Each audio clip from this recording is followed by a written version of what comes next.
நிறைய பேர் எனக்கு கோச்சாரம் பார்க்க தெரியல, படிக்கக்கூடிய நண்பர்கள். அதே மாதிரி வெளியிலேருந்து பார்க்குறவங்களுக்கும் இந்த கிரகங்கள் இப்படி இருக்குது, அது எந்த விதமான பலன் கொடுக்கும் அப்படிங்கிற ஒரு கேள்வி தான் நிறைய பேருக்கு இருக்குது.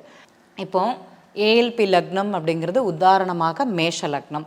இந்த மேஷ லக்னத்துக்கு அதிபதி யார் அப்படின்னா செவ்வாய் பகவான். இவர் எத்தனை வருஷம் இயக்குவாருன்னா 10 வருஷங்கிறது இயக்குவார். இந்த செவ்வாய் பகவான் 10 வருஷம் இயக்கக்கூடிய கிரகம் உங்கள் ஜாதகத்தில் நல்ல பாவகங்களில் இருந்தாங்கன்னா பிரச்சனைங்கிறது கிடையாது. ஆனால் அவர் எங்கே இருக்கிறாருன்னா இந்த கோச்சாரத்தில் இந்த நாட்களில் செவ்வாயோட கோச்சாரம் எத்தனை நாள் பார்த்தீங்கன்னா 45 நாட்கள். இந்த 45 நாள் செவ்வாய் லக்னத்துலேருந்து 6ஆம் இடத்துல பயணம்ங்கிறது பண்ணுறாரு. இந்த 6ஆம் இடத்துல பயணம் பண்ணும்போது இந்த லக்ன அதிபதியும் அஷ்டமாதிபதியும் செவ்வாய் 6ஆம் இடத்தில் பயணம் பண்ணும்போது ஜாதகருக்கு கொஞ்சம் பிரச்சனைகள், 6ஆம் இடம்ங்கிறதே பிரச்சனை தான். ஆனால் 8ஆம் இடத்ததிபதியும் 6ல் இருக்கும்போது கொஞ்சம் பிரச்சனைகள்லேருந்து ஒரு சால்வ்னு சொல்லலாம்.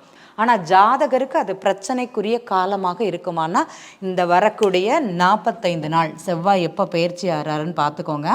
எப்போ கன்னி ராசிக்குள்ளே செவ்வாய் பயணம் பண்ணுறாரோ அதுலேருந்து துலாம் ராசிக்கு எப்போ போகிறாரோ அந்த 45 நாட்கள் செவ்வாய் 6ஆம் இடத்தில் இருப்பது அவ்வளோ சிறப்புங்கிறது கிடையாது.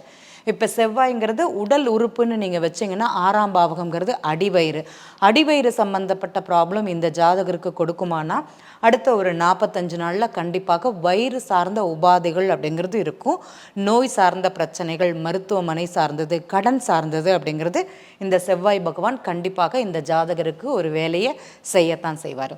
அப்போ இந்த நாட்களில் ஜாதகர் கடன் வாங்கும்போது கொஞ்சம் கவனம் தேவை. ஏன்னா அவர் ஆல்ரெடி அஷ்டமாதிபதி. அப்போ ஒரு கடனுக்கு 2 கடன்கிறது வாங்கக்கூடாது அப்படிங்கிறத அவர்கிட்ட கவனமாக சொல்லணும்.